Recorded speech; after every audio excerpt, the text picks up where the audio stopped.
Hare Krishna and Pranam dear devotees. So welcome to our Sunday evening Bhagavad Gita sessions. And so today is a very special session because today we have this guest Giriraj Prabhu who is going to talk on our founder Acharya Srila Prabhupada. And और आपको भी सबको मेरे boring lecture से थोड़ा सा छुटकारा मिलेगा. And Prabhuji will enlighten us on Srila Prabhupada. So, and Prabhuji needs no introduction. Prabhuji is my mentor and my Shiksha Guru, and we all have attended Prabhuji's sessions on and off. And so, we humbly request all the devotees to welcome Giriraj Prabhu by unmuting yourself and loudly chanting the Hare Krishna Maha Mantra. So, you all can unmute yourself and chant along with us. Hare Krishna, Krishna Krishna, Hare Hare, Hare Ram,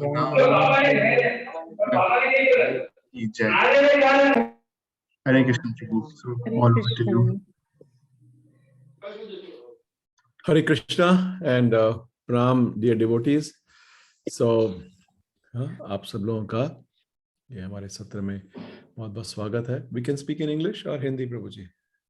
जैसे आपको ठीक लगे प्रभु जी. So Hindi, English, we can do. Yes. Oh, Shashi Mataji is here. How are you, Shashi Mataji? Long time. Yes. Oh.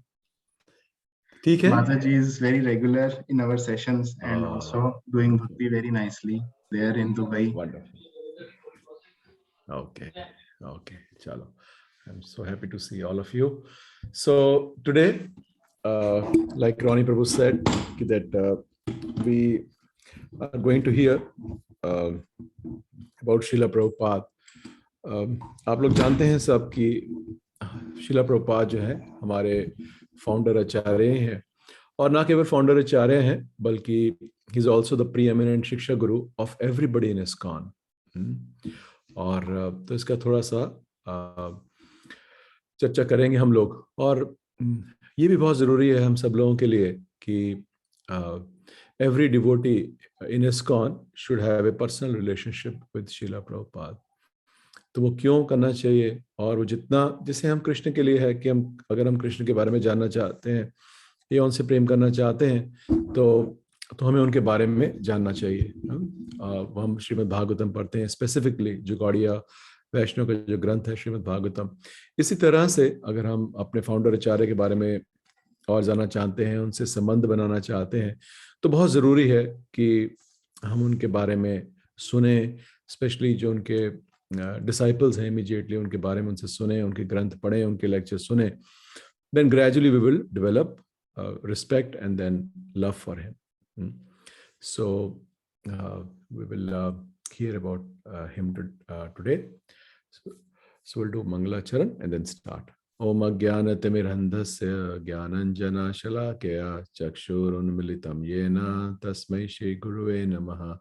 Shri Chaitanya Manobhishtam Sthapitam Yena Bhutale Swayam Rupa Kadamayam Dadati Swapadantikam. हे कृष्णा करुणा सिंधु दीन बंधु जगतपते गोपेश गोपिका कांता राधा कांता नमस्तुते. तप्त कांचन गौरांगी राधे वृंदावनेश्वरी वृषभानुसुते देवी प्रणमामि हरिप्रिये.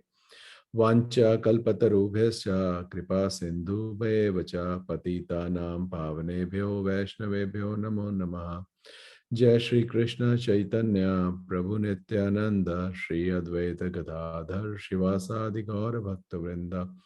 हरे कृष्णा कृष्णा कृष्णा हरे हरे, हरे राम राम राम हरे हरे।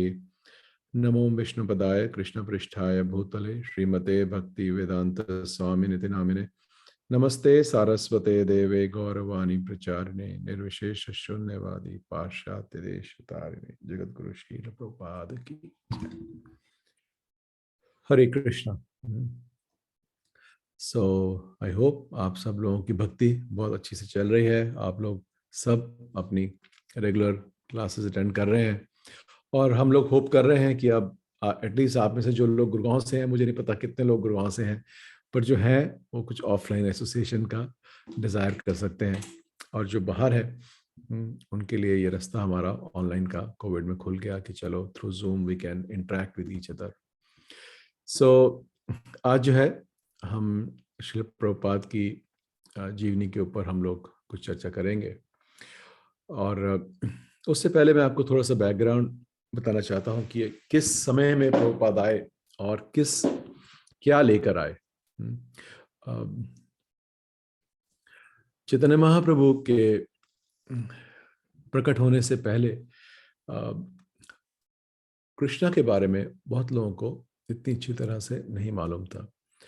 लोगों की general धारणा, जो वैदिक संस्कृति फॉलो भी करते हैं, उनकी यही थी कि नारायण जो है वो सुप्रीम है, वो वैकुंठ में है, और नारायण के विभिन्न अवतार इस धरती पे प्रकट होते हैं, और उन अवतारों के अंदर एक अवतार जो है वो श्री कृष्ण भी है।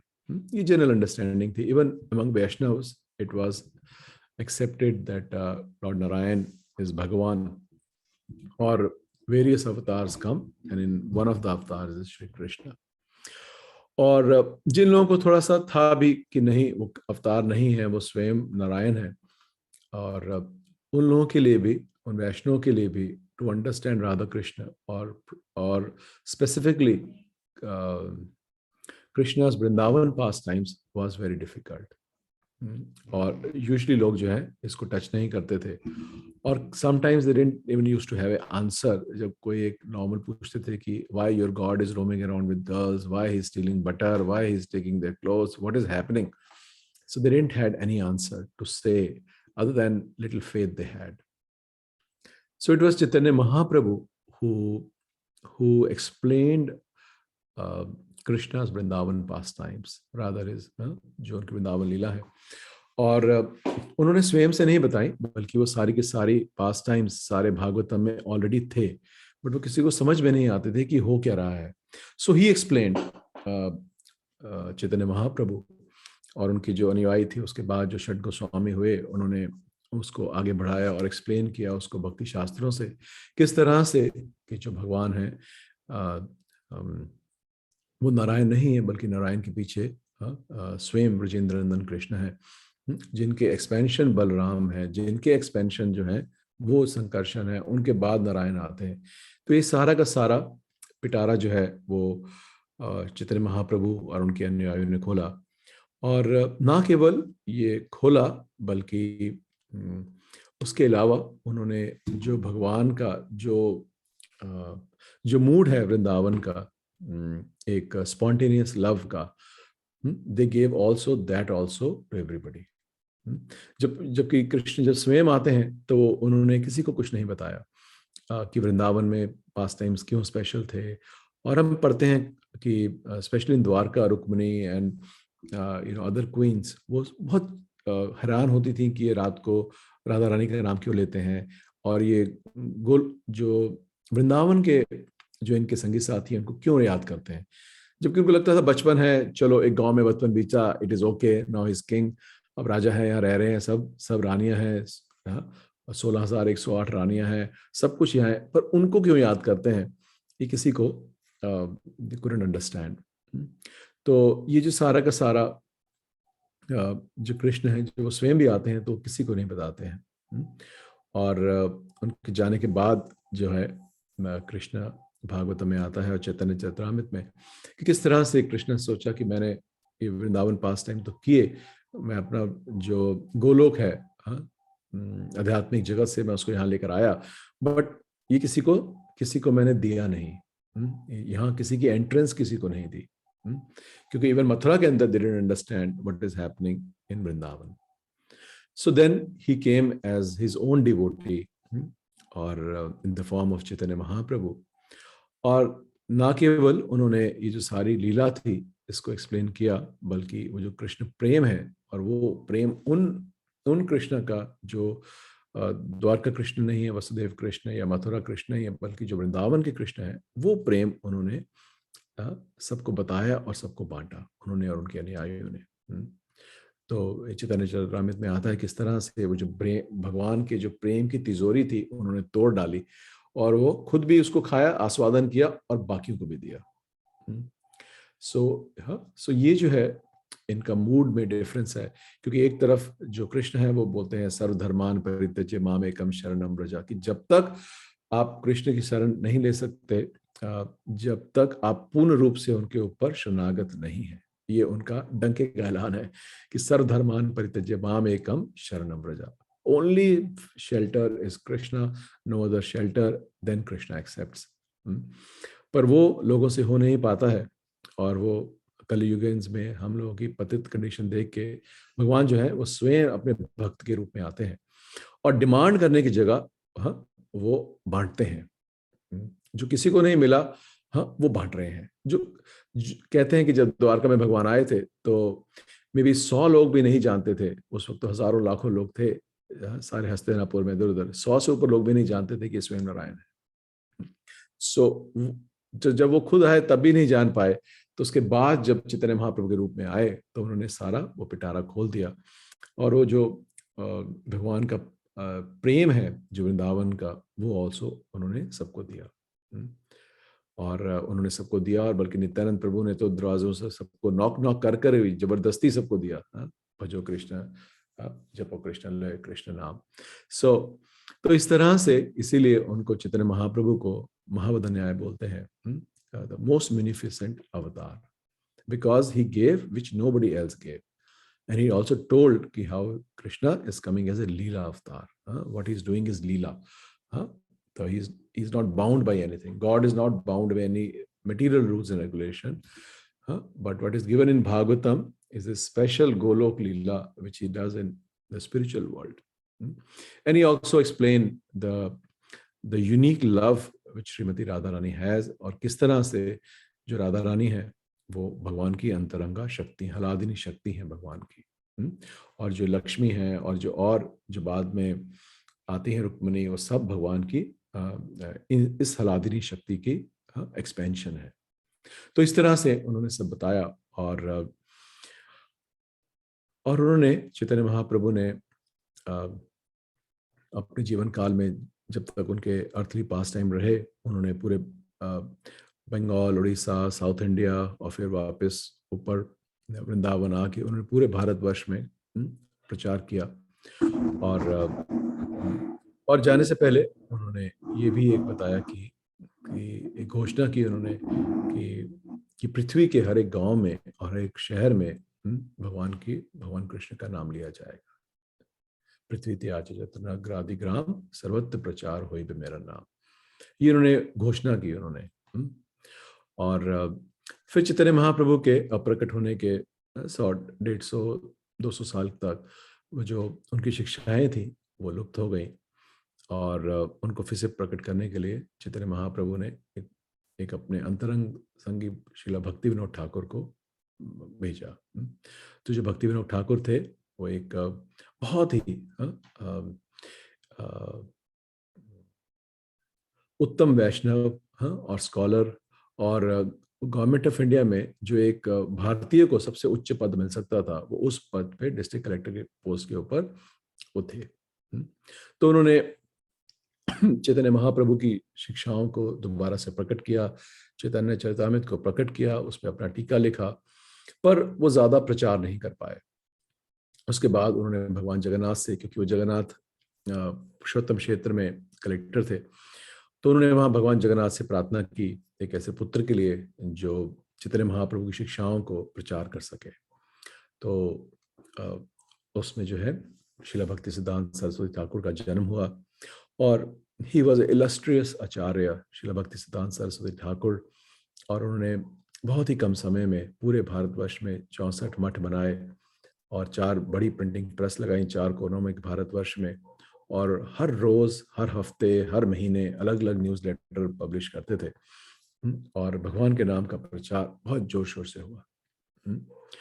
और उनके जाने के बाद, भक्ति सिद्धांत सरस्वती ठाकुर के जाने के बाद, जो उनके शिष्य हैं श्रील प्रभुपाद, उन्होंने इस बात का बीड़ा उठाया, और उन्होंने जो भक्ति सिद्धांत सरस्वती ठाकुर ने पूरे भारतवर्ष में कृष्ण भक्ति का प्रचार किया, और अपने गुरु महाराज की आज्ञा से श्रील प्रभुपाद ने पूरे विश्व भर में कृष्ण भक्ति का बीज लगाया।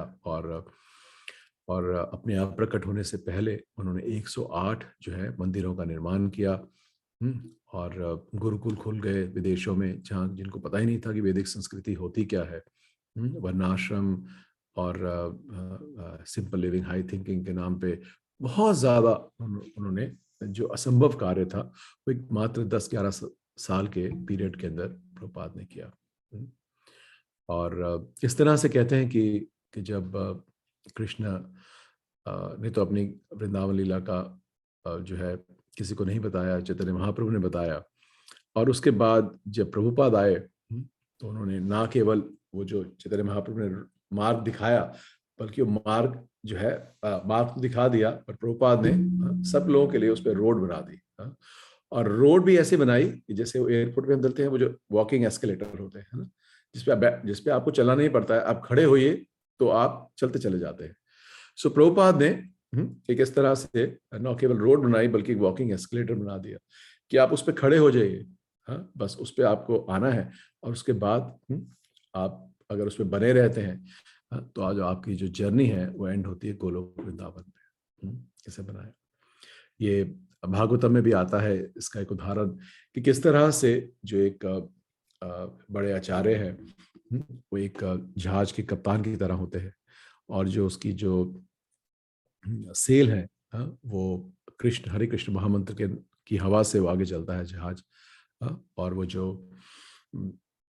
उसके जो कप्तान है वो श्रील प्रभुपाद है, और वो जो जहाज है, आवर अंडरस्टैंडिंग इज कि वो जो जहाज है, पानी का जहाज, वो है इस्कॉन, लाइक दिस। तो हमें जो है इसमें सिर्फ स्थापित रहना है, बने रहना है, और जो प्रोसेस दिया है प्रभुपाद ने वो करते रहना है। तो जो जहाज है वो जाके गोलोक वृंदावन पे रुकेगा। और ऐसा जहाज है जिसकी मल्टीपल सर्विस चल रही है, ऐसा नहीं कि इधर से उधर चला गया फिर वहीं का वहीं रह गया, बल्कि वो टू ऑफ रोड जो है राउंड भी लगा रहा है। सो इस तरह से प्रभुपाद ने पूरे विश्व भर में एक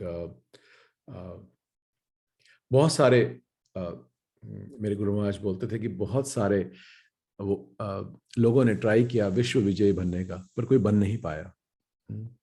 पहले वो अलेक्जेंडर द ग्रेट, वो आया, उसने ट्राई किया पर वो भारत पे विजय नहीं कर पाया। उसके बाद नेपोलियन आया, ही also tried, he was unsuccessful कि पूरे विश्व में। पर जो प्रभुपाद हैं हम देखेंगे कि उन्होंने पूरे विश्व में विजय पाई, क्योंकि एक मात्र 10 साल के पीरियड के अंदर उन्होंने कृष्ण भक्ति का बीज पूरे विश्व भर में बोया। कोई ऐसा देश, कोई ऐसा बड़ा देश नहीं छोड़ा जहां उन्होंने अपने अनुयायी नहीं भेजे। और कैसे उन्होंने 10 साल में 14 बार पूरे विश्व का अराउंड द वर्ल्ड ट्रेवल किया। और इसी के अंदर रहते हुए आप देखिए कि पूरे विश्व में उन्होंने एक इंटरनेशनल संस्था बनाई, और 10 साल में 14 बार उन्होंने around the world by year गए। और इसी दौरान उन्होंने भागवतम के, चैतन्य चरितामृत के, इन सब के जो है इनका हिंदी में, इंग्लिश में ट्रांसलेशन किया। और उसी दौरान उन्होंने वो 7,000 पत्र लिख के पूरा जो है इंस्टीट्यूट चलाया। कोई तार नहीं थी, कोई टेलीफोन नहीं करते थे, और सारा का सारा जो संस्था उन्होंने चलाई वो पूरी पत्र लिख के चलाई। और आज जो पत्र भी हैं, जो 7,000 पत्र लिखे हैं, दे आर ऑल्सो लाइक वेद वाक्य। आज कोई प्रॉब्लम आती है तो सब वो पत्रों को पढ़ते हैं कि अगर शास्त्र उनके बुक्स में नहीं है प्रभुपाद की तो लेक्चर्स में होगा, लेक्चर्स में नहीं है तो कॉन्वर्सेशन में होगा, और नहीं है तो फिर लेटर में ढूंढी वो टॉपिक। तो जब तक उन्होंने, और ऐसे महान आचार्य रहे कि आप देखिए कि कोई ऐसा टॉपिक नहीं है, from grihasthashram to varnashram to deity worship to book printing to book distribution, हाँ, to grihastha life to congregation preaching, हाँ, टू गुरुकुल, कोई ऐसा टॉपिक नहीं है स्पिरिचुअलिटी से रिलेटेड हुआ जिस पे प्रभुपाद ने कोई टिप्पणी ना की हो। तो ऐसे हमारा बहुत ही सौभाग्य है कि ऐसे महान व्यक्ति, हाँ, हमारे इतने कम हमारे जन्म लेने के इतने कम समय के अंदर अंदर ही उनके जाने के हमारा जन्म हुआ। तो प्रभुपाद जो है, इनका जो जन्म है वो 1 सितंबर 1896 को जन्माष्टमी के अगले दिन हुआ। इसको नंदोत्सव कहते हैं। और एक छोटा सा घर था टॉलीगंज में, टॉलीगंज सबब जो है कैलकाटा का, वहाँ हुआ। और इनके पिता का नाम गौर मोहन डे था और माता का नाम रजनी था। और इन्होंने इसका जो नाम है अपने पुत्र का अभय चरण रखा। अभय चरण मतलब कि वन हु इज फियरलेस। अभय मतलब fearless, one who is fearless. Why is fearless? जिन्होंने भगवान के चरणों का शरण ली है। और बचपन में ही जो प्रभुपाद हैं, इनका एक नाम जो है नंदूलाल पड़ा, क्योंकि नंदोत्सव वाले दिन इनका जन्म हुआ था। और एक इनका नाम, इनको कचौड़ी बहुत पसंद थी बचपन में, और एक इनका जो नाम है वो कचौरी मुख हुआ। इनको कचौरी इतनी पसंद थी प्रभुपाद को कि ये अपनी दोनों जेबों में कचौरियां भर के चलते थे। और आज भी जब भी प्रभुपाद का अपीयरेंस डे या डिसअपीयरेंस डे होता है तो भक्त लोग जो है वो कचौरी जो है प्रसाद बनाते हैं उनकी याद में। तो और इनके जो पिता थे वो बड़े धार्मिक, एक शुद्ध भक्त थे भगवान के। और बहुत साधुओं को अपने घर में आने का निमंत्रण देते थे। बल्कि कोई भी साधु आ जाए वो किसी को मना नहीं करते थे। कई बार लगता भी था कि ढोंगी है तो मना नहीं करते थे। हर एक कोई भी व्यक्ति जो साधु के वेश में आया है उसका स्वागत करते थे, उसको प्रसाद खिलाते थे, आराम करने के लिए जगह देते थे, जो भी उसको चाहिए है वो देते थे। और उनकी सिर्फ एक ही डिमांड थी कि जो मेरा ये पुत्र है इसको आशीर्वाद दीजिए कि राधा रानी का बड़ा अच्छा भक्त बने। बस यही उनकी इच्छा थी। बल्कि उनकी जो माता है, जो थोड़े बड़े हुए तो उनको बाहर भेजना चाहती थी इंग्लैंड में पढ़ने के लिए, क्योंकि अगर आपको बैरिस्टर या कुछ बनना है आपको इंग्लैंड जाके पढ़ाई करनी पड़ती थी। तो उन्होंने पिता ने साफ साफ मना कर दिया कि ये जो है बाहर नहीं जाएगा, क्योंकि अगर बाहर जाएगा तो जो भी वैष्णव के जो बेसिक जो नियम है उनको तोड़ देगा। वहाँ ऐसी सोसाइटी में इसको नहीं भेजना चाहता। बल्कि उन्होंने इनको मृदंग सिखाया, इनको संस्कृत पढ़ाई। और प्रभुपाद भी देखते थे इनको अपने पिता के उदाहरण से, वो देखते थे कि जो पिता है वो सारा दिन जो है उनका मोर लेस भगवान की पूजा में जाता है। सुबह उठकर पूजा करते थे और दोपहर को 12-1 बजे वो दुकान पे जाते थे, और दुकान पे जाके भी वो 1 घंटा सो जाया करते थे और शाम को वापस आते थे। और प्रभुपाद बताते हैं अपनी जीवनी में कैसे कि वो रात को लेटे होते थे तो उनको टिंग टिंग टिंग टिंग टिंग टिंग की बेल की आवाज आती थी।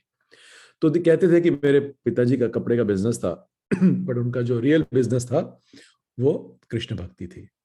उनका जो सारा जो जीवन है वो एक शुद्ध वैष्णव की तरह रहा। तो इस तरह से प्रभुपाद का जो बचपन है वो इस तरह से बीता।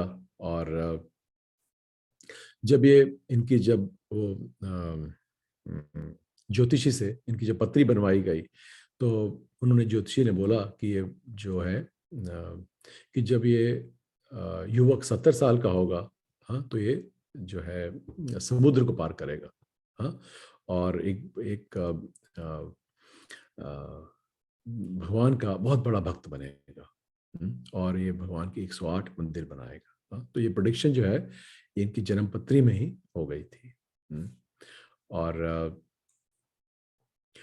तो उसके बाद प्रभुपाद जो है इन्होंने ये भी देखा जब ये छोटे थे, उस वक्त 1898 में, इनका जन्म हुआ था 1896 में, और 1898 में एक कलकत्ता के अंदर प्लेग फैल गया। तो जो पूरा कलकत्ता है, वहाँ पर लोग बुरी तरह से बीमार हो गए, मरने लगे, और सैकड़ों की संख्या में हर रोज लोग मृत्यु होती थी। और उस वक्त जो थे, कि ये 2 साल, क्योंकि 1896 में जन्म हुआ और 1898 में प्लेग आया, तो 2 साल के उम्र के थे। तो तब इन्होंने देखा कि एक जो बाबा जी हैं, जो पुराने बाबा जी थे कोई वहां पर, उन्होंने संकीर्तन जो आंदोलन है वो किया वहां पर, और हरे कृष्ण महामंत्र का पूरे कलकत्ता के अंदर उन्होंने संकीर्तन किया। और जितने लोग थे, चाहे वो हिंदू हो, मुसलमान हो, पारसी हो, क्रिश्चियन हो, सब ने उनको ज्वाइन किया, क्योंकि महामारी इतनी बुरी तरह से फैली हुई थी। और वो, हाँ, हर सड़क पे, हर गली में, हर नुक्कड़ में वो गए, और उनके संकीर्तन करने से वो जो सारा प्लेग है वो थम गया। और तो ये सब इस तरह के संस्कार जो हैं, ये प्रभुपाद को बचपन में मिले। और इसी तरह से एक बार जब ये छोटे थे, वही 2 साल, 2 ढाई साल के, और तो इनको टाइफाइड हो गया। तो उस वक्त जो इनके डॉक्टर हैं, उन्होंने बोला कि इसको, बच्चे को आपको चिकन का सूप देना पड़ेगा। तो जो उनके पिता हैं, उन्होंने साफ साफ मना कर दिया कि हम वैष्णव हैं, हमारे घर में ये सब नहीं होता और हम इसको नहीं दे सकते। तो जो डॉक्टर है उसने बोला कि देखिए, ये बहुत कमजोर हो गया है, अगर इसकी जान बचाना चाहते हो तो आपको करना पड़ेगा। तो पिताजी ने मना कर दिया, पर डॉक्टर के बार बार ये कहने से कि बहुत कमजोर है, बहुत कमजोर है, और इसकी जान पे बन सकती है, तो जो पिता है, और उन्हें फिर डॉक्टर ने बोला कि देखो, आपको अपने घर में बनाने की जरूरत नहीं है, मैं इसको अपने घर से बना के लाऊंगा, आप इसको सिर्फ एक दवाई की तरह पिला दीजिए। और तो जो पिता है वो बच्चे की ये देख के कि इसकी जान पे बनी है, वो मान गए। और डॉक्टर घर से वो चिकन सूप बना के लाए, और वो जैसे ही पिया, हाँ, तो उन्होंने उल्टी करनी शुरू कर दी प्रभुपाद ने। 2 2 सवा 2 साल के थे वो। और वो जैसे ही बच्चे ने उल्टी की, तो जो जो उनके जो गौर मोहन दे, जो उनके पिताजी थे, उन्होंने वो सारा सूप बाहर फेंक दिया, और डॉक्टर ने बोला कि ये सब नहीं चलेगा। और उसके बाद जो है वो उनका टाइफाइड धीरे धीरे अपने आप ठीक हो गया। और उनका जो बचपन बीता, वो एक, उनके बहुत धनी परिवार में नहीं थे, but like a middle class, but they had everything. और बताते हैं प्रभुपाद की किस तरह से 1 रुपए में 12, 1 रुपए में या आधे रुपए में 12 आम आते थे, और खूब आम खाते थे। आम खाने का इनको बहुत शौकीन था। और जब ये 6 साल के थे, तो इन्होंने रथ के लिए पिताजी से रिक्वेस्ट की, और इन्होंने अपने मोहल्ले के अंदर रथ यात्रा ऑर्गेनाइज की। और उस पर पूरी रथ यात्रा जैसे वहाँ चलती है मल्टीपल डेज में, वैसे ही ये अपने कोलकाता में जगन्नाथ बलदेव सुभद्रा महारानी को रथ में उठा के, उनके विग्रह छोटे से, और जाते थे और पूरा प्रसाद डिस्ट्रीब्यूट करते थे। और वो शुरू से ही जो हम देखते हैं कि इनका जो रुझाव था, वो कृष्ण भक्ति की तरफ नेचुरली ही बहुत ज्यादा था। और जब थोड़े से और बड़े हुए, तो 2 टीचर रखते थे इनके लिए, एक जो ABCD और सब सिखाता था, और दूसरा मृदंग सिखाता था, लाइक दिस। सो इस तरह से इनका जो बचपन प्रभुपाद का इस तरह से बीता। और उसके बाद जब ये प्रभुपाद 26 साल के थे, 1922 के अंदर, सो इनके एक मित्र थे नरेंद्र मलिक, और जैसे दोस्तों के ग्रुप होते हैं, तो अपने ग्रुप के प्रभुपाद लीडर थे। और तो उन्होंने बड़ी रिक्वेस्ट की कि एक साधु आए हैं और उनसे जाके मिलो। तो जो प्रभुपाद हैं, उनको कोई ज़्यादा इंटरेस्ट नहीं था। एक तो उस वक्त तो महात्मा गांधी के जो स्वराज्य का आंदोलन चल रहा था, उसमें वो फाइट कर रहे थे, और दूसरा उन्होंने देखा था कि जब उनके पिता घर में सो कॉल्ड साधु को बुलाते थे, तो देखते थे कि वो सारे के सारे जो साधु हैं, या ज्यादातर साधु, वो उनमें साधुओं जैसा बर्ताव नहीं था। काफी लोगों को लगता था जो सिर्फ खाने के लिए या आराम करने के लिए ही आ रहे हैं। सो तो उन्होंने उनको मना कर दिया कि मैं उनसे मिलना नहीं चाहता हूँ। और पर जो उनके जो फ्रेंड थे नरेंद्र नाथ मलिक, उन्होंने इंसिस्ट किया कि नहीं, ये वैसा साधु नहीं है जैसा आप सोच रहे हो। तो उनके बहुत ज़्यादा रिक्वेस्ट करने के ऊपर प्रभुपाद जो है वो उनसे मिलने गए, और वो जगह थी एक उल्टा डंगा मार्ग कलकत्ता में। और वहाँ जाके उन्होंने वो साधु से पहली बार घर की छत पे मिले। तो जब वो गए तो उन्होंने देखा कि एक बहुत ही, हाँ, एक उज्जवल पर्सनैलिटी, हाँ, टॉल, हैंडसम, वेरी स्कॉलरली, हाँ, और नेचुरली उनको लगा कि ये हाँ, भगवान के कोई शुद्ध भक्त है। और उन्होंने उनको जैसे ही दंडवत किया, तो ये दंडवत करके प्रभुपाद उठे भी नहीं थे। तो उन्होंने उनको बोला कि you are a young educated man, और आप जो है चैतन्य महाप्रभु की जो शिक्षाएं हैं, हाँ, उनका पाश्चात्य देशों में उसका प्रचार क्यों नहीं करते हैं। जो प्रभुपाद हैं वो सुन के हैरान हो गए। उन्होंने देखा कि देखिए साधु हैं, साधु तो बड़े ही तेजस्वी लगते हैं, पर मेरे से मिले भी नहीं, मेरा नाम भी नहीं पूछा, बट पहली ही मीटिंग में मुझे ये कह रहे हैं कि आप जो है चैतन्य महाप्रभु की शिक्षाओं का प्रचार करिए। और नाम ताम भी नहीं पूछा, और सीधा जो है मुझे आज्ञा दे रहे हैं कि ये करना चाहिए। सो प्रभुपाद इस बात से इतना कन्विंस नहीं हुए। उन्होंने उनको बोला कि देखिए, क्योंकि उस वक्त वो गांधी जी के जो नॉन कॉपरेशन मूवमेंट है उसमें थे, और उन्हें बोला कि देखिए हम एक जो हमारा देश है वो परतंत्र है, स्वतंत्र नहीं है। तो एक एक जो देश स्वतंत्र ही नहीं है, उसकी कल्चर या उसकी शिक्षाओं के बारे में कौन सुनना चाहेगा। और पहले स्वतंत्र होना जरूरी है, तब हम अपने देश की जो धरोहर है, हाँ, उसको हम प्रचार कर सकते हैं। पर जो भक्ति सिद्धांत सरस्वती ठाकुर हैं, उन्होंने उसका रिप्लाई दिया कि ये जो भगवान का जो संदेश है, हाँ, ये दिव्य है।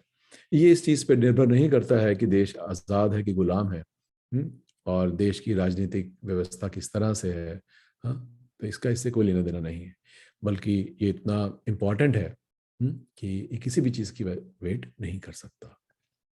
तो इस तरह से थोड़ा सा तर्क हुआ, और बाद में जो उनके जो वो नीचे उतर रहे थे, तो उनके जो मित्र हैं नरेंद्र नाथ, उन्होंने पूछा कि आपको कैसा लगा, ये साधु से आप मिले, आपको कैसा लगा इनके बारे में। तो उन्होंने बोला, शिला प्रभुपाद ने उस वक्त, तो वो अभी बाबू थे, उन्होंने बोला कि जो चैतन्य महाप्रभु की जो संदेश है वो एक बड़े कुशल हाथों के अंदर है। और बाद में उन्होंने बताया भी कि किस तरह से कि जब वो श्रील प्रभुपाद बाद में बहुत बार उन्हें बताया कि मैं उसी मीटिंग के अंदर मैंने मान लिया था कि यही मेरे गुरु हैं। और एक तरह से मेरी दीक्षा उसी वक्त हो गई थी। दीक्षा तो उनकी बहुत बाद में हुई, उसके मिलने के 10 साल बाद 1932 में हुई। पर जब मीटिंग हुई पहली बार, तो he gave his heart to his Bhakti Siddhanta Saraswati Thakur. मिलने के बाद एक और उनमें जीवन में परिवर्तन आया। उस वक्त तो 26 साल के थे, गृहस्थ थे, उनके बीवी थी, पुत्र थे। और पर उन्होंने क्या किया, उन्होंने उनके मिलने के थोड़े समय बाद वो जहाँ नौकरी करते थे बोस फार्मेसी में, वहाँ उन्होंने रिजाइन कर दिया।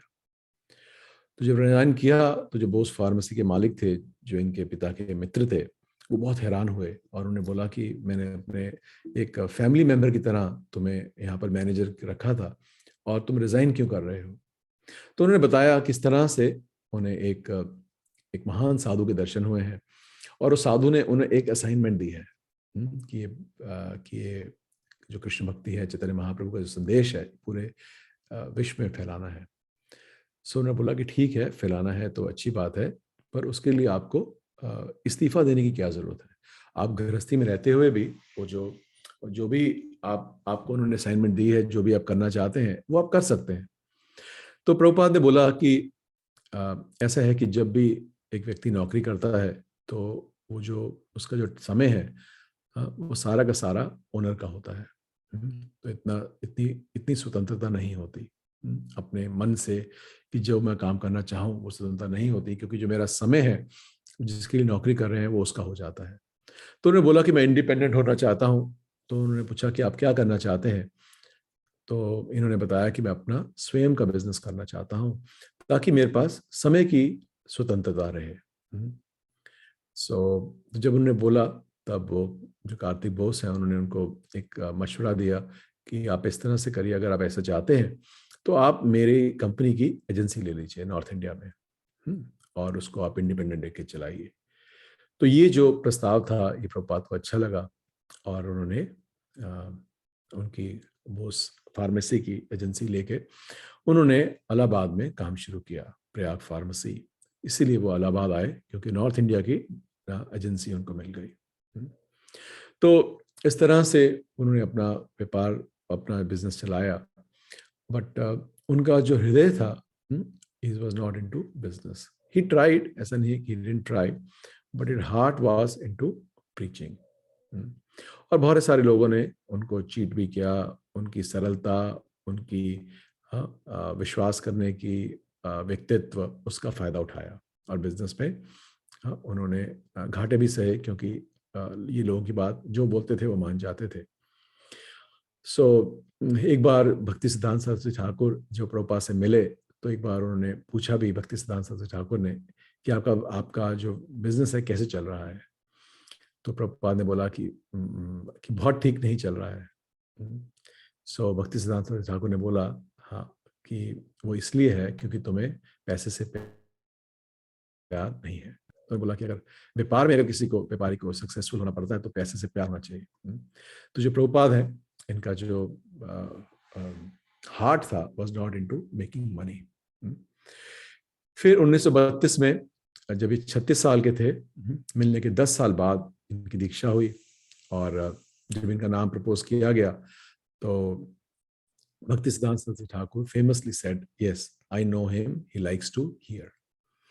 क्योंकि जब वो प्रभुपाद एक बार गए थे वृंदावन परिक्रमा में इनके साथ, ब्रजमंडल परिक्रमा में, और वहां पर एक दिन सब लोग दर्शन के लिए जा रहे थे, तो उन्होंने बोला कि जो यात्रा है वो अलग अलग जो विग्रह हैं भगवान के वृंदावन में, उनको देखने के लिए जा रहे हैं, तो जिसको जाना है वो आज जा सकते हैं, और बाकी लोग जो भक्ति सिद्धांत सरस्वती ठाकुर को सुनना चाहते हैं, हाँ, वो यहाँ रह सकते हैं। तो उस वक्त सब लोग जो है वो विग्रह के दर्शन करने चले गए, और गिनती के उंगलियों पे गिनने वाले लोग, सैकड़ों की संख्या में से गिनती के 10-12 लोग रह गए, जिसमें से प्रभुपाद भी थे। और प्रभुपाद ने बोला कि मैं यहाँ पर क्या करने आया हूँ, मैं कैसे देख सकता हूँ विग्रह को, मेरे पर दृष्टि भी नहीं है, बट इनको सुनूंगा तो वृंदावन जो है मेरे हृदय में रिवील होगा। सो ही डिडंट गो, और he remembered Bhaktisiddhanta Saraswati Thakur that he was a very keen hearer. So इस तरह से जो है उनकी दीक्षा हुई 1932 में, और उसके बाद 1937 के अंदर दीक्षा लेने के 5 साल के बाद भक्ति सिद्धांत सरस्वती ठाकुर ने ये शरीर छोड़ दिया। और शरीर छोड़ने से पहले जो भक्ति सिद्धांत सरस्वती ठाकुर है, he wasn't very happy. उन्होंने एक बार शेयर किया प्रभुपाद के साथ, एक बार वो राधा कुंड में मिले, और उन्होंने शेयर किया कि किस तरह से उन्होंने एक बड़ा टेम्पल बनाया था, एक मार्बल टेम्पल बना, बहुत ही ग्रैंड इन कैलकाटा। और भक्ति सिद्धांत सरस्वती ठाकुर ने शेयर किया कि किस तरह से कि अगर उनका बस चले तो कह रहे थे कि मैं सारा मार्बल बेच के, हाँ, वहाँ से निकाल के बेच दूँ और पुस्तकों में लगा दूँ। तो जब प्रभुपाद ने पूछा क्या हुआ, तो उन्होंने बताया कि किस तरह से जो उनके शिष्य हैं वो इस बात के लिए आपस में लड़ रहे हैं कि कौन किस कमरे में रहेगा। तो उन्होंने देखा कि किस तरह से जो इनकी चेतनता है वो भोगने की है, और ये मंदिर बना के जो है मैंने ठीक कार्य नहीं किया। और उन्होंने प्रभुपाद को एक इंस्ट्रक्शन दी जो उन्हें पूरी जिंदगी याद रखी। उन्हें बोला, if you ever have money then print books, कभी भी तुम्हारे पास पैसा आएगा तो बुक्स बनाना, बुक्स प्रिंट करना। सो इस तरह से उनको ये आदेश मिला गुरु महाराज से अपने। और भक्ति सिद्धांत सरस्वती ठाकुर के शरीर छोड़ने से पहले कुछ ही हफ्ते पहले उन्होंने एक पत्र लिखा उनको और बोला कि गुरु महाराज आपके पास इतने स्कॉलरली शिष्य हैं, सन्यासी हैं, और पर मैं तो एक गृहस्थ हूँ, मैं कुछ भी सेवा नहीं कर सकता हूँ, तो आप बताइए कि मैं क्या सेवा कर सकता हूँ। तो उसमें भक्ति सिद्धांत सरस्वती ठाकुर ने उनको पत्र का जवाब लिखा और बोला, सेम इंस्ट्रक्शन ही गेव कि आप जो है चैतन्य महाप्रभु की शिक्षाओं को पाश्चात्य देशों में इसका प्रचार करिए। तो वो प्रभुपाद के लिए एक मिशन बन गया, क्योंकि वही उन्होंने उनकी पहली मुलाकात में बोला था और वही उनकी जो लास्ट इंस्ट्रक्शन थी वो भी वही थी। और इस तरह से उनके हृदय के अंदर जो प्रचार की भावना है वो गुरु के आदेश से अंकुरित होती चली गई। और उन्होंने छोटे छोटे आर्टिकल लिखने शुरू किए उसके बाद। और 1939 में 1939 में उनको उनके जो गॉड ब्रदर्स हैं, गुरु भाई हैं, उन्होंने भक्ति वेदांत का टाइटल दिया। हाँ, भक्ति वेदांत। और इसी दौरान जो उनकी जो गृहस्थ लाइफ है वो इतनी अच्छी नहीं चल रही थी। ये चाहते थे कि इस पूरी फैमिली इकट्ठा मिलकर प्रचार करे, बट उनकी जो पत्नी थी उनको ज़्यादा प्रचार में इंटरेस्ट नहीं था। और एक छोटी सी बात पे एक ऐसा इशू हुआ कि उन्होंने घर छोड़ के वानप्रस्थ ले लिया। उनकी जो पत्नी है वो कभी भी चाय नहीं छोड़ पाई। और एक बार प्रभुपाद ने थोड़ा सीरियस होकर बोला कि या चाय को चुनो या मुझे। और उनकी जो पत्नी है, शायद उनको लगा भी नहीं होगा कि इतने सीरियस है, उन्होंने बोला कि I pick tea, like this.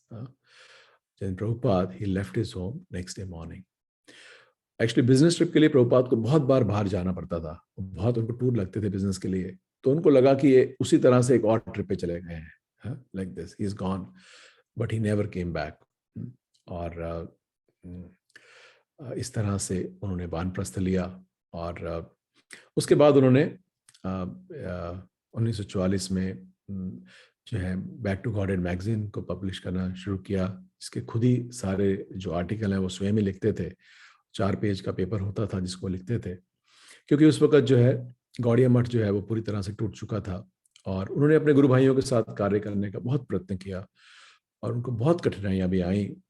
Gaudiya पत्रिका के वो एडिटर बन गए थे बीच में, उनके लिए लिखते थे आर्टिकल, और वो आर्टिकल सबको बहुत पसंद आते थे। और पर जो उनके जो गुरु भाई थे वो उससे ईर्ष्या में उनको लगा कि ये बहुत पॉपुलर हो जाएगा, तो उन्होंने उनको जो है एक politely they asked him to leave, कि ये सेवा आप छोड़ दीजिए। और अगर हम देखेंगे प्रभुपाद की जीवनी तो हम पाएंगे कि उन्होंने बहुत कठिनाइयों का सामना किया।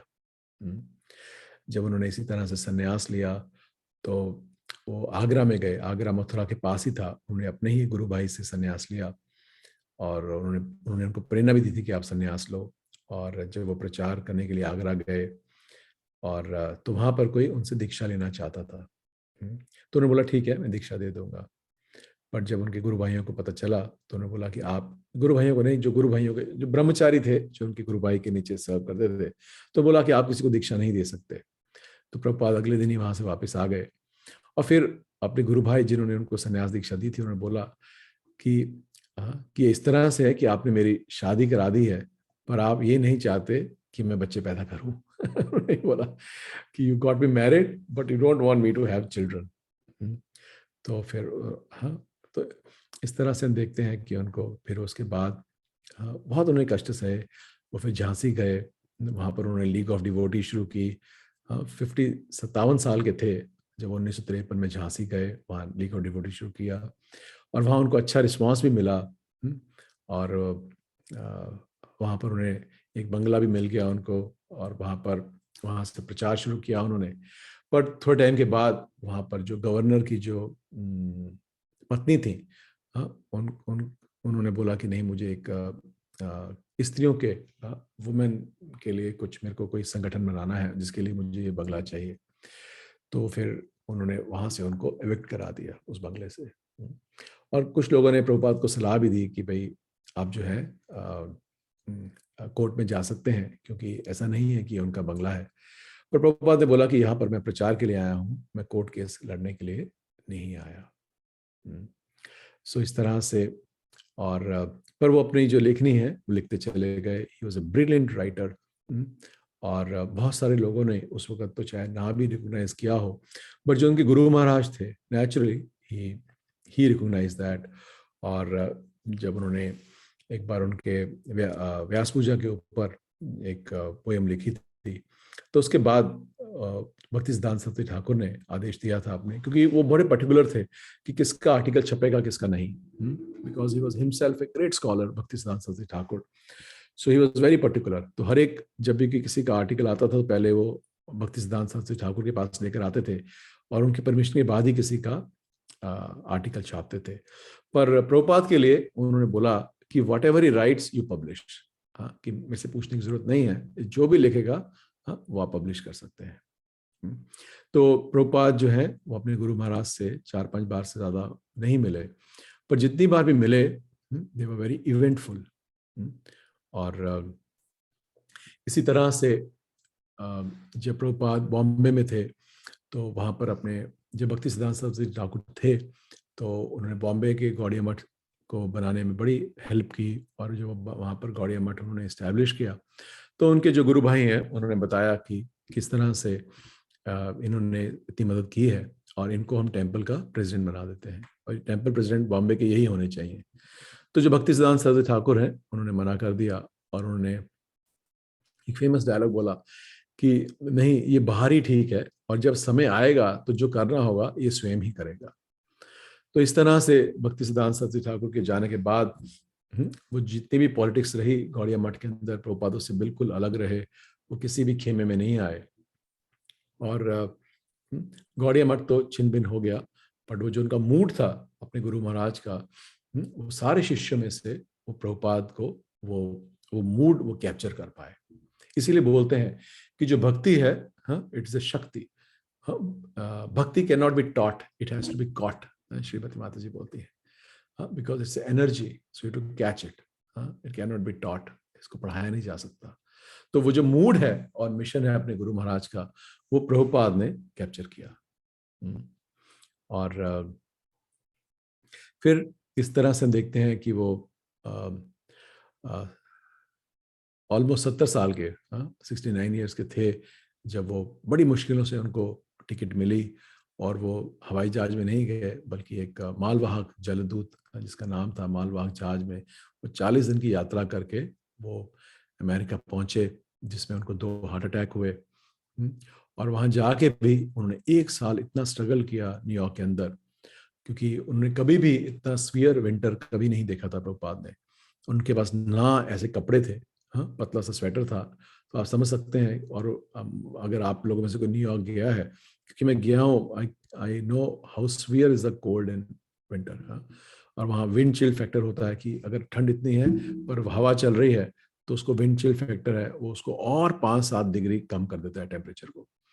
तो उस टेम्परेचर के अंदर जहाँ उनके घर में जहाँ रहते थे ना वहाँ हीटिंग थी, ना गर्म पानी की व्यवस्था थी, ना इनके पास प्रॉपर कपड़े थे। तो 1 साल बहुत स्ट्रगल किया प्रभुपाद ने। और फिर धीरे धीरे उनको जगह मिली, और फिर एक बार जहाँ रहते थे वहाँ उनका टेप रिकॉर्डर चोरी हो गया, और उनको लगा था कि जो बिल्डिंग का केयर टेकर है इसी ने चुराया है।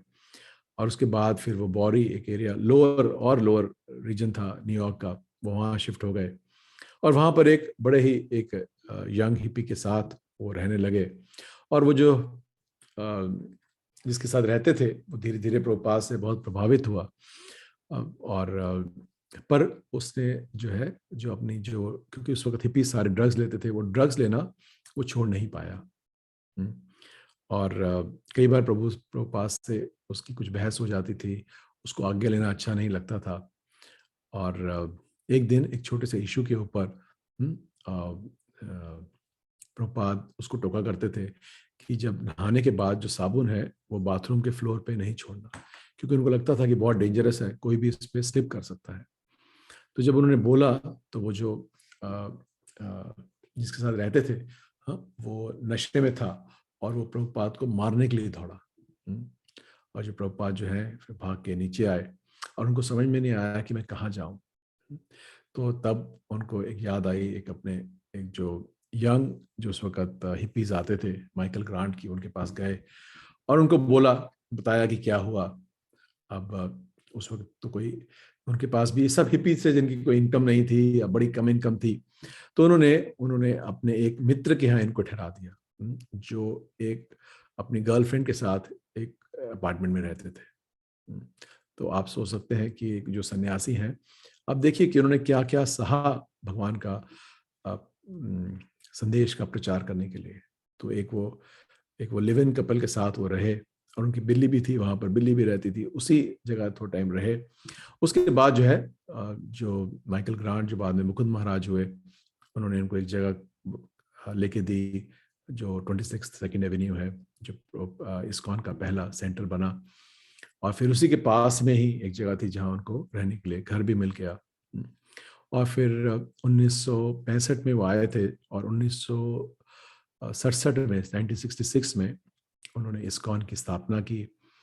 और जब स्थापना भी की तो हम देखते हैं किस तरह से सबने बोला इनको कि जो संस्था का नाम है वो international society of God consciousness रखिए, कृष्णा कॉन्शियसनेस मत रखिए, क्योंकि अगर आप कृष्णा को यहाँ कोई नहीं जानता है, पर अगर आप international society for God consciousness रखेंगे तो बहुत सारे लोग आ जाएंगे। सो प्रभुपाद ने बोला कि एक गॉड के नाम पे बहुत सारी संस्थाएं हैं, पर लोग ये नहीं जानते हैं कि गॉड है कौन। पर हम जानते हैं कि भगवान जो है कृष्ण है, और मैं उन्हीं का संदेश लेकर आया हूँ। तो जो सोसाइटी का नाम है वो international society for Krishna consciousness रखा जाएगा। तो इस तरह से इस्कॉन की स्थापना हुई। और उसके बाद जो है एक के बाद एक चैतन्य महाप्रभु की कृपा से चीजें होती चली गई। अगले साल पहली रथ यात्रा हुई सैन फ्रांसिस्को के अंदर। फिर उसके बाद 1968 में एक बड़ी ही विचित्र घटना घटी, जिसमें जो प्रभुपाद हैं वो अपनी भगवत गीता को प्रिंट कराना चाहते थे, और पर वो प्रिंटिंग कोई भी पब्लिशर उसको प्रिंट जो है नहीं करने को तैयार था, क्योंकि किसी ने प्रभुपाद का को जानते नहीं थे प्रभुपाद को, और दो स्पिरिचुअलिटी में लोगों को इंटरेस्ट था, बट भगवत गीता की कोई ऐसी डिमांड नहीं थी। तो उन्होंने जो अपनी मैन्युस्क्रिप्ट रखी हुई थी, और एक दिन उस वक्त जो है भक्त लोग वो सीडीज बेचा करते थे, अगरबत्ती बेचा करते थे इनकम के लिए टेम्पल से। तो एक ऑर्डर आया मैकमिलन से। मैकमिलन जो है पब्लिशर, वो वर्ल्ड के टॉप पब्लिशर्स में से एक थे। और जब वहाँ से ऑर्डर आया तो उनको लगा कि ये एक अच्छा वो है, साइन है। और प्रभुपाद ने उनको बोला कि आप जाके वहाँ मिल के आइए। जब ब्रह्मानंद प्रभु वहाँ गए, और जब गए तो उन्होंने पाया कि वो जो ऑर्डर आया है वो किसी लोअर सेक्रेटरी लेवल के किसी पर्सन ने वो ऑर्डर दिया है। और तो उन्होंने बोला कि मैं अपने मेरे गुरु महाराज हैं जिन्होंने भगवत गीता की ऊपर टीका लिखा है, उसको पब्लिश करना चाहते हैं। और उसी समय जब वो बात कर रहे थे तो उनके कोई सीनियर एडिटर वहाँ से निकल रहे थे, और उन्होंने उनसे बात की और उन्होंने बताया। और जैसे ही उन्होंने बताया तो जो सीनियर एडिटर ने बोला कि अच्छा, भगवत गीता की मैन्युस्क्रिप्ट है और वो हिंदू है, भारतवर्ष है? उन्होंने बोला हाँ। तो उन्होंने बोला हम तो बहुत टाइम से ढूंढ रहे हैं कि हमारी जो स्पिरिचुअल लाइब्रेरी है उसमें भगवत गीता की टीका नहीं है, तो आप इमीडिएट लेकर आइए, इमीडिएटली हम छाप देंगे।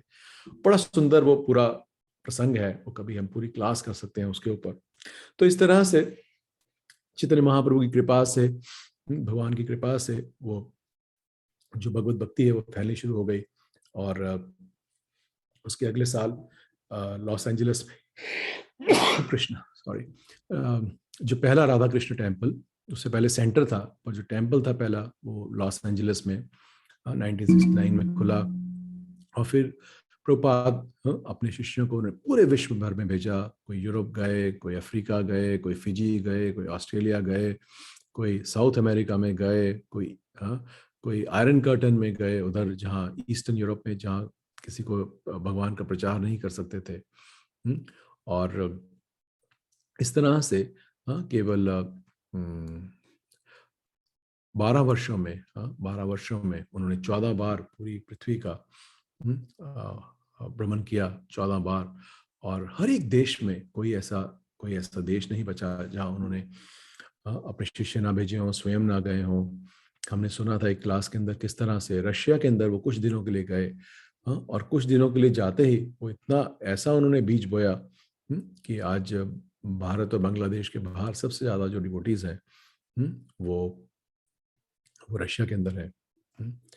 और आप लोग सुन भी रहे होंगे आजकल की किस तरह से यूक्रेन के अंदर जो रशिया ने अटैक किया हुआ है, वहाँ कैसे डिवोटीज हैं, उनके साथ क्या हो रहा है, और कैसे यूक्रेन के अंदर इस्कॉन का टेम्पल है और वहाँ ऑलमोस्ट 50 सेंटर हैं हमारे तो आप देखिए कि जो सारा, जो भी ये सारा कुछ हुआ, ये सारा का सारा जो है, ये एक एक व्यक्ति ने 10 साल में ना कि पूरे विश्व के अंदर कृष्ण जो है भक्ति का प्रचार किया और बीज बोया, जो कभी संभव नहीं है। आप देखिए क्रिश्चियनिटी को स्प्रेड करते हुए 1000 साल लग गए। Similarly Islam also took 800-900 years to spread. जो कृष्ण भक्ति है, within 10 years it went everywhere. और आज जो है हमारे इस्कॉन के 700 से ज़्यादा मंदिर हैं, 100 से ज़्यादा गुरुकुल हैं, और जो प्रभुपाद की जो पुस्तकें हैं वो 70 से भी ज़्यादा लैंग्वेजेस के अंदर ट्रांसलेट हो चुकी हैं। ऐसी ऐसी लैंग्वेज है, कई बार मैं पढ़ता हूँ, मुझे यही नहीं पता चलता कि ये भी लैंग्वेज है। सो इस तरह से हम देखते हैं कि एक महान व्यक्ति हमारे बीच में आए, जो ना केवल भगवान के एक शुद्ध भक्त हैं बल्कि चैतन्य महाप्रभु के और कृष्ण के अंतरंग पार्षद हैं। Is eternal associate of Chaitanya Mahaprabhu and Krishna. और ये हमारा सौभाग्य है कि उनके ग्रंथ जो हैं वो हमारे पास हैं, उनके लिखे हुए टीका हमारे पास हैं। और आज भी भक्तों के बीच में Prabhupada famously said, somebody asked him, a reporter, what will happen to your society when you die? So Prabhupada famously said, I will never die. He said, I will live through my books, and I'll preach. तो ये मेरे गुरु महाराज बोलते थे कि बताते हैं कि किस तरह से एक जो भौतिक व्यक्ति है और आध्यात्मिक व्यक्ति, यही फर्क होता है। क्योंकि एक भौतिक जो व्यक्ति है, जब वो प्राण छोड़ते हैं तो उसके बाद हमारे से उनका कनेक्शन कट हो जाता है। बट जो एक आध्यात्मिक व्यक्ति है, उनका जो संबंध है हमारे साथ बना रहता है।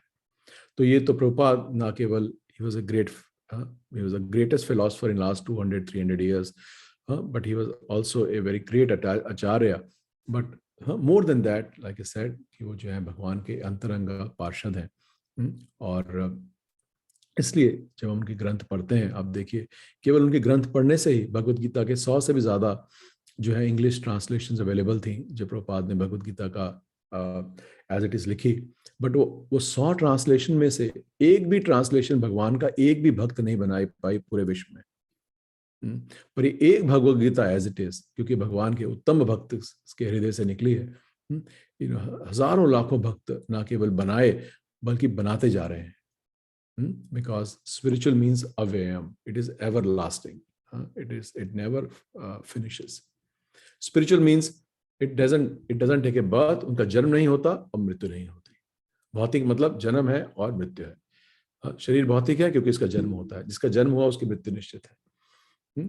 तो इस तरह से इन्होंने पूरे विश्व में जो है हरे कृष्णा को नाम पॉपुलर किया, और भगवान का चैतन्य महाप्रभु दिए हुए जो हरे कृष्ण महामंत्र है, हरे कृष्णा कृष्ण कृष्ण हरे हरे, हरे राम राम राम हरे हरे, पूरे विश्व भर में फैलाया। और आज पूरे विश्व भर में आप सोच सकते हैं कि कभी भी कहीं भी, जैसे बोलते थे कि अंग्रेजों के राज्य में सूर्य नहीं डूबता है, तो आप देखिए कि आप इस्कॉन में भी कभी ना कभी 700 टेम्पल में कहीं ना कहीं हर वक्त मंगल आरती या कोई भागवतम क्लास या भगवद गीता हो रही है। जो भी वो देकर गए हैं, प्रभुपाद बोलते थे कि my books will be the law books for spirituals for next 10,000 years। और वही 10,000 साल शास्त्रों में लिखा है कि कलयुग जो है it is a very degraded time, but 10,000 साल जो है there is a golden time. So जो 10,000 साल का जो टाइम है वो चैतन्य महाप्रभु के प्रकट होने से शुरू हो लेते हैं लोग जनरली। तो वो जो 10,000 साल का जो समय है, जिसके अंदर आप देखिए कि जो जगह, जो स्पिरिचुअल प्लेस वैकुंठ से भी परे है, गोलोक वृंदावन, जो सतयुग में नहीं मिलती, द्वापर में नहीं मिलती, त्रेता में नहीं मिलती, वो चैतन्य महाप्रभु और इनके अनुयायियों की कृपा से आज ना केवल भारतवर्ष में बल्कि पूरे विश्व के अंदर उन लोगों को उसको एक्सेस मिल रहा है, जो मलेच्छ यावन है। हमें तो ये भी नहीं पता था आने से पहले इसको हमें मलेच्छ यावन होता क्या है, क्योंकि हमारी अपनी जब हम पढ़ते हैं तो अपने को शर्म आती है कि हमारा अपना जो जीवन है लाइक ए मलेच्छ यावन। तो उनकी कृपा से वो जो मलेच्छ यावन है वो गोलोक वृंदावन जा रहे हैं। जो बड़े बड़े ऋषि मुनियों को सतयुग में नहीं मिलती थी गति, वो कलयुग के अंदर मिल रही है। तो इसलिए बहुत जरूरी है हमें कि हम इनके बारे में पढ़ें, इनकी जीवनी प्रभुपाद लीलामृत को पढ़ें, और इनके भागवतम, भगवद गीता जो ग्रंथ हैं, जो टीका है चैतन्य चरितामृत, उसको पढ़ें, इनके लेक्चर्स को सुने, और हम पाएंगे कि they will guide us internally. और दूसरा है कि हमारा जो एक संबंध है प्रभुपाद के चरणों से, वो हमारा संबंध स्थापित होगा, एंड दैट संबंध इज एटर्नल संबंध, like संबंध with Krishna is eternal. Similarly, the संबंध with Prabhupada is eternal संबंध. At every moment हमारी जिंदगी की हर एक मुश्किलों में, हर एक खुशी में, हर एक बात में, we will find he is there with us. He can reciprocate with us. He can guide us forward. And finally make us an instrument to spread his mission further. Jagat Guru Srila Prabhupada की जय। हरे कृष्ण। समय हो गया, मुझे पता ही नहीं चला बातें करते करते, और सो आई होप कि आप लोगों को प्रभुपाद की जीवनी का कुछ थोड़ा सा इंसाइट मिला होगा, और अगर मेरे से कुछ गलती हुई तो मैं माफ़ी चाहता हूँ। और अगर किसी का कोई सवाल या कोई प्रभुपाद के ऊपर कुछ बोलना चाहते हैं, so we can hear anybody who want to share their experience of Prabhupada. I'll be very happy to hear. Hare Krishna. Hare Krishna, Prabhuji. Thank you so much, Prabhu, for that wonderful class on Srila Prabhupada. And it is very important for all of us to have that relationship with Srila Prabhupada. And because it is all Srila Prabhupada's mercy that we are all sticking into this journey of Krishna consciousness. Hare Krishna devotees. So if there are any questions or anything, if they want to share something about Srila Prabhupada, anything personal that you may want, then you are most welcome to share. And I request all of you, if you want to share anything, then you can ask Prabhuji. और हम लोग अभी मायापुर यात्रा भी लेके जा रहे हैं, और मायापुर यात्रा में अब वो जो जगह है जहाँ पर प्रभुपाद अपने गुरु महाराज से पहली बार मिले थे, वो जगह अब इस्कॉन को मिल गई है। अभी कुछ ही हफ्ते पहले उसका जो है उद्घाटन हुआ, और क्योंकि वो 100 साल हुए, 1922 और 2022, तो 100 साल हुए उसके, तो उसके इसको बहुत टाइम से ट्राई कर रहे थे, तो वो जगह मिली है, और हम लोग अब जा रहे हैं, भगवान की कृपा से जा पाएंगे, और हम लोग वो जगह के दर्शन कर रहे हैं। हम लोग जो लोग भी यात्रा में जा रहे हैं कि we will be visiting that place where Prabhupada met his Guru Maharaj for the first time. So यही आचार्य होते हैं, बिकॉज जहाँ जहाँ वो रखते हैं वही तीर्थ होते हैं। तीर्थ का मतलब ही है जहाँ भगवान के भक्त हैं, जहाँ भक्तों के भगवान का गुणगान उनके भक्त करते हैं, वही जगह तीर्थ है। So that place also we'll be visiting. So I just wanted to share. So thank you so very much. आप सब लोगों का बहुत बहुत धन्यवाद। आप लोगों ने 1 घंटा मेरे को टॉलरेट किया, so thank you so much. और मेरी आप सब लोगों से हाथ जोड़ के यही प्रार्थना है कि प्रभुपाद के लेक्चर सुनिए, प्रभुपाद की मॉर्निंग कन्वर्सेशन सुनिए, and develop a taste, not even for his reading but also for his mood. अगर उनकी जो मॉर्निंग कन्वर्सेशन इतनी मधुर हैं, आप पाएंगे you get a different mood. You will see how he has such wonderful humor, he has such wonderful analogies, he is so sold out on the scriptures. It is so wonderful to develop that whole persona of his personality. Very wonderful. So thank you so very much. So we'll end the session now. Pancha kalpatarubhyascha kripa sindhubhayeva patitanam pavanebhyo vaishnavebhyo namo namah. Jagat Guru Srila Prabhupada की जय। अनंत कोटि वैष्णव वृंद की जय। निताई गौर प्रेमानंदे। हरि हरि बोल। Hare Krishna, Prabhu. Thank you so much, Prabhuji, for the session. Hare Krishna devotees. So we all thank Prabhuji. You can again all unmute yourself by loudly chanting the Hare Krishna Maha Mantra. Hare Krishna, Hare Krishna, Krishna Krishna, Hare Hare, Hare Ram, Ram Ram, Hare Hare. Guru Srila Prabhupada ki jai. God Nande Hare Hare. And we request Prabhuji to keep giving us his association more often, and thank you so much, Prabhu. Hare Krishna. Hare Krishna. Hare Krishna. Hare Krishna. So we'll end the session today.